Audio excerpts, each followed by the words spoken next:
አውስ ከፖለቲካውስ አቅጣጫ ከኢኮኖሚስ አቅጣጫ በእንደ አንድ ኤርትራውያን ተስ ምንድነው የሳቸውን ሐሳብ ዲፌንድ እንዴት ታደርገዋለህ? አብይ አህመድ ሁሌ ማናከስና ስራው እሱ ስለሆነ the fact የአሉላን የጠቀሰው ሜቢ አሁን ከትግራይም የሚፈልገውን ሰፖርት ለማግኘት ነው እንጂ ሁሌ እኮ ስለ ምጽዋና ስለ ባህሩ የሚፎክረው የነበረው ቴዎድሮስ ነበር።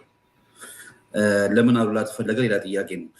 ፕላስ ካየው በኢትዮጵያ ታሪክ ውስጥ ደግሞ አሁን የሰለሞኒክ ዳይናስቲ የሚባለው ከመጣበት ጊዜ ጀምሮ እስከ መጨረሻው ጣሊያኖች እስከገቡበት ከ1890 ድረስ ባለው ጊዜ እንደው በታሪክ የምናስታውሰው ካለ ታሪኩ መጀመሪያ ልናገር ስለፈለኩኝ ነው።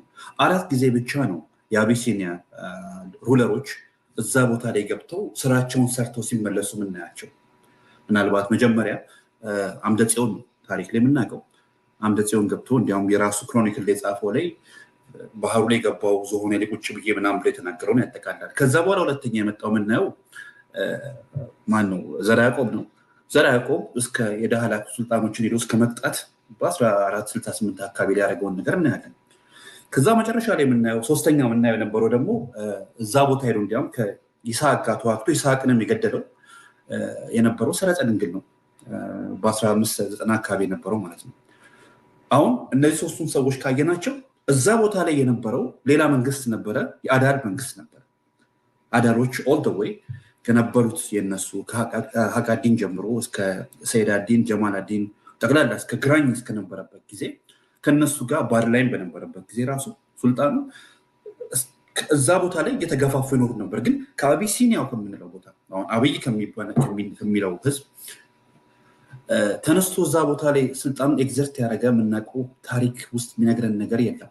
እንዲያውም መጨረሻ ላይ በ1577 ቱርኮች ምጽዋ ሲይዙ ያኔ ነው አህመድ ጃሳ ከአዳል ገንጥሎ ወጥቶ አሁን የሙንዲቶን ፋሚሊ ይዞ የአፋርን እንትን የገነባው እንጂ ጠቅላ አፋር የምንለው የደንካላ የምንለው ጠቅላላ ኢትዮጵያን ይዞ ጅቡቲ እስከ ዜላ ድረስ ያለው የአዳል ኢምፓየር ወይ ደግሞ የአዳል ኪንግ ደግሞ ሱልጣኔት የነበረ ቦታ ነው።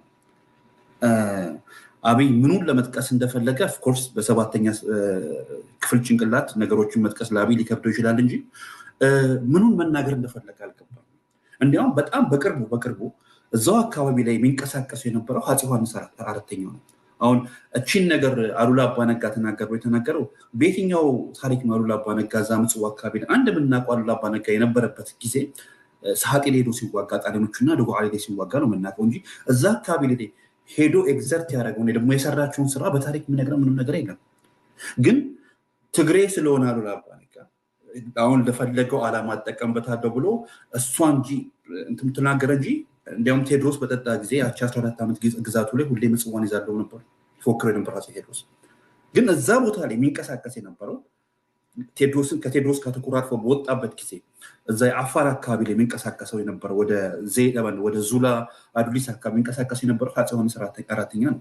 እንዲያውም ኢንፋክት የመጀመሪያ ሚስቱ እና የራስ እናት የነበረችው ሴትዮ የአፋር ሴት ነች። እሷን አስጠምቆ ክርስቲያን አስቀይሮ ነው ያገባትና ራስ አርያም የተወለዱት። አሁን በዚህ በነበረው 8 ሚሊዮን ወይ ደግሞ 800 ዓመት ጣሊያኖች ከመጡበት ጊዜ ድረስ ወይ ደግሞ ሩባቲኖ ካምፓኒ በ1869 ያን የአሰብ ወደብ እስከገዛበት ጊዜ ድረስ እስከዚህ ድረስ የአቢሲኒያ ኪንግደሞች ገብተው እዛ አካባቢ ላይ ሲሰሩ የምናውቀው ታሪክ የለም። ግን ያን ነገር ቢናገር የሚያምርበት ሰው እንደ ኢትዮጵያዊ ወይ የትግራይ ተወላጅ ወይ ደግሞ እዛ አካባቢ ላይ ቅድም እንደጠቀስኩል የአቢሲኒያ ሰዎች አማራዎቹ ቢናገሩ ያምር ነበረ። ቀይ ባህር ላይ እናከብራለን የሚባል ነገር ሰምቻለሁ። በየትኛው ታሪክ ነው ትላንትና አህመድ ግራኝ ጎትቶ ያስገባው ህዝብ ቀይ ባህር እናውቃለሁ ነው የሚናገረው? እውነት ነው የምናወራ ያለው። አሁን እኔ ኦሮሞ ህዝብ ወዳለው ህዝቦችን ወዳለው፣ ግን የሚመጡት ናሬቲቮች እውነት አለ። እኛ የምናውቀው እንዲያውም ኢንፋክት የኦሮሞ ህዝብ እንዲያውም ወደ ሰሜን መንቀሳቀስ የጀመረው ከግራኝ አህመድ ሞት በኋላ የነበሩት ራሱ ሱልጣን ወይ ደግሞ አሚሩ በነበሩበት ጊዜ ኢብን ሙጃሂድ በሳቸው ጊዜ ነበረ። እሳቸውንም አክቹዋሊ ለመጥፊያቸው የሚሆነው የዛ የነበረው የኦሮሞ ሙቭመንት ነው። እሳቸው የሞቱ ባይዘው በታይፎይድ ነው። ታይፎይድም የመጣው ያኔ ሙቭመንቱ የሚያደርጉት የነበሩት የኦሮሞ ሰዎች ያመጡባቸው ችግር ነው እሳቸውን እዛ ሀረር ውስጥ እንዲሞቱ ያደርጋቸው እና ይሄን የሚያሳይ ላይክ ያን የኦሮሞ ህዝብ እንቅስቃሴ ብናየው ወደ ላይ ወደ ሰሜኑ የምናየው ከአሁን ግራኝ መምጣት በኋላ ነው። እንዴ ብሎ ነው አብይ አህመድ ያን ነገር ሁሉ ሰፋፍቶ ለዛ ጥያቄ ያቀርባል? ከታሪካዊ መልኩ አያምርበትም። ታሪኩ የሚያውቁ ሰዎች ቢያወሩ ያምርባቸዋል ብዬ አስባለሁ። አንደኛ ያምርበትም። ሁለተኛ ያን ቦታ ያስፈልገዋል ለኢትዮጵያ ጀስት ኢንተርናሽናል ኮንቬንሽንስ ጠቅላላ ያሉ ትሪቲዎች ላንድ ሎክድ ሀገር ከሆነች በጎረቤት መጠቀም ትችላለች። በት ማይ ኩዌስችን ኢዝ ዋይ ኤሪትሪያ? ጅቡቲ የለችም፣ ዜላ የለም ወይ ሌላ ፖርቶች የሉም? ዋይ ምን መቀስቀስ ስለተፈለገ ነው የአሰብ ጥያቄ የመጣውን በአብይ አህመድ? እችን ማወቅ ፈልጋለሁ። አባባሌ ያ በጣም ሴንሲቲቭ ኢሹ ነች። እኔ እንዳልሆነ የኢትዮጵያ የአሰብን ቢጠቀምበት በጣም ደስተኛ ነኝ። ስራ የለውማ ፖርቱ ላለፉት 22 ዓመት ስራ የለውም። አንዴ እንዲያውም መለስ ዜናዊ ፌመስ የተናገረው ቃል ነበረ፣ ማንጠቀምበት ከሆነ የግመሎቹ ውሃ መጠጫ ይሆናል ምናምን ብሎ ተናግሮ ነበር። አስታውሳለሁ። ታስታውሳሉ? እሱን ነገር እንደሱ መለስ ተናግሮ ነበረ። ከተማ አክቲቪቲ የለውም። በደርግ ጊዜ ወደ 22 ሺህ ህዝብ ይኖር ነው ወደ 40 ምናምን ሺህ ሰው ይኖርበት ነበረ። አሁን አሰብ ውስጥ የሚኖረው ሰው ከ17 ሺህ አይበልጥም። ማለት ትልቅ ከተማ የነበረ ነው ክራምድ ሆኖ አንሶ በትንሽ ደረጃ ላይ የምናየው ከተማ ነው። እና ቢንቀሳቀስ ጥሩ ነው። ግን አብይ አህመድ የተከተላቸው ነገሮች በጣም አደገኞች እንደሆኑ ለማሳየት ፈልጌ ነው። በቅርቡ ደግሞ እዚህ ጋር 2 ደቂቃ ከሰጠኝ በዚህ 8 ዓመት ውስጥ አገሮች እየተቆረሱ ሲወሰዱ አይተናል። ክሪሚያን አይተዋል። ከዩክሬን ግዛት ወጥቶ ተወስዷል። የዛሬ 3 ሳምንት እንዳየኸው ካራባክ ወይ ደግሞ ነጎሮኖ ካራባክ እዚህ አርሜኒያ እና አዘርባይጃን ላይ ህዝቡን አባረው ነው ያባሯቸው። ከቤት አስወጥተው ነው ያባሯቸው አዘርባይጃኖች። ለዚህ አርሜኒያኖች 2000 ዓመት ሙሉ የያዙትን መሬት ተባረው ወጥተዋል። ይሄ ነገር አያጋጥምም? በደንብ ያጋጥማል። ነገ አብይ ሊያደርገው አይችልም? ያደርገው ይችላል። ያው የኃይል ጉዳይ ነው እና ኃይል የተሰማው አሁን ዓለማችን ውስጥ ህግ የሚባል ነገር ስለሌለ አብይም በደንብ ሰንስ ያደረገው ነገር አለ። ዓለም ውስጥ ህግ የሚባል ነገር ቀርቶ የለም። የሰፈር ጎረምሳ የፈለገውን ነገር ማድረግ ይችላል። እና እቺን ነገር ሰንስ አድርጓልና የተናገራት ንግግሮች አንደኛ ታሪኩን አወሳስቦታል። አሉላ አባነጋን መጠቀም በጣም ሪዳንደንት አስፈላጊ አልነበረም እና የተጠቀምባቸው ነገሮች በጣም አደገኞች ናቸው። እና ኮርስ የፈጠረብኝ በጣም የተዋሸገ ወይ ደግሞ በጣም የተወሳሰበ ፊሊንግ ነው የፈጠረብኝ ተሰማው። ግን አላማውም እንደነበረ የዛሬ 5 ዓመት ስለማውቀው ስለነበረ እንዴት አድርጎ በውሃ አስመስሎ በውሃ የውሃ እንትን ይዞ ምናምን ብሎ ያመጣው ነገሮች ትንሽ እንትን ያደርገዋል። አንደኛ ምን መሰለህ፣ የኢትዮጵያን መሬት ለምሳሌ በአልፋሽጋ በኩል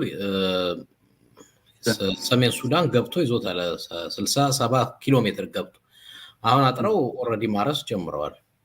በዚህ በጋምቤላም በኩል ሳውት ሱዳኖች ገብተዋል ይባላል፣ ይወራል። ፓርላማም ሲነሳ ሰምቻለሁ። ኢሳያስ አፈወርቂ ራሱ በትግራይ ወረዳዎችና ቀበሌዎች እስካሁን ገብቶ እያስፋፋ እንዳለ አውቃለሁ። ምክንያቱም አንድ በትግራይ የገጠር ከተማ የወረዳ ኃላፊ ይኸው እያስፋፋ ነው ኢሳያስ አፈወርቂ፣ በቀበሌ በወረዳዎች እየተስፋፋ የትግራይ መሬት እያያዙ እንዳለ ይታወቃል። አስታውሳለሁ አንድ ጊዜ በአንድ ሶሻል ሚዲያ ከአንዱ ጋር ስናወራ ኤርትራዊ ስለ ኢሳያስ ሰራዊት ትግራይ ስለመግባቱ ሲነግረኝ ለጥቅማችን ስንል ገባን አለ። እንዲያውም በተለያየ ሶሻል ሚዲያ ሲዘዋወር አይቻለው። እሱ ተቀንጭቦ ወጥቶ አሮኖ እንደዛ የሚያደርጉት ሰዎች ለምን እንደሆነ አላውቅም። እና ልጁ ምን ብሎ ይላል? አዎ ትግራይ ገብተናል፣ ትግራይ የገባ ነው ግን የራሳችን የኤርትራ ጥቅም የኤርትራ ኢንተረስት በተመለከተ አስፈላጊ ስለሆነ እንገባለን፣ ገብተናል አለኝ። እዛ ክርክር ላይ አንዱ ምን አለ? ወል እንግዲህ እናንተ ለጥቅም ሲሆን ጥቅም ለማስከበር ብለህ ድንበር ዘለህ መሬት ይዘህ ከገባህ ነገ ጠዋት ታዲያ አብይ አህመድ ምንድነው ስህተት የሚያደርገው ኤርትራን ተሻግሮ አሰብን ቢይዘው? ምክንያቱም ሻዕቢያ አድርጎታል፣ ኤርትራ አድርጎታል፣ ሱዳን አድርጎታል፣ ሳውት ሱዳንም አድርጎታል። አንተ እንዳልከው ዓለም ላይ አሁን በህግ አይደለም፣ ዓለም በመሳሪያ መመራት ጀምሯል። ሰው የፈለገው አቅም እስካለው ድረስ ዘሎ የፈለገውን ነገር ይዛል።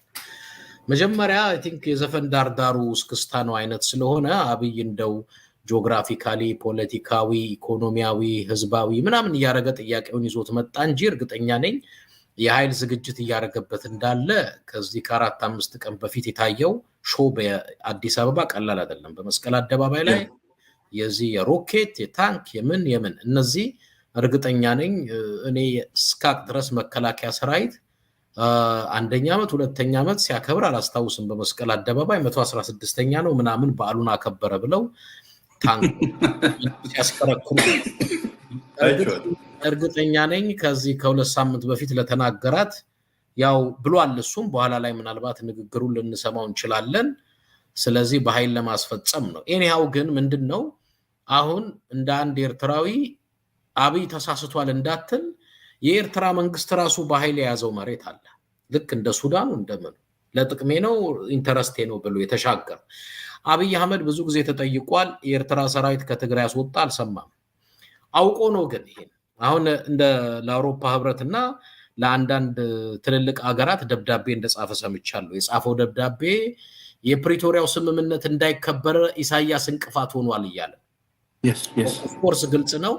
እንደዛ የጻፈበት ምክንያት የጦርነት አታሙ እየደለቀ እንዳለ ግልጽ ነው።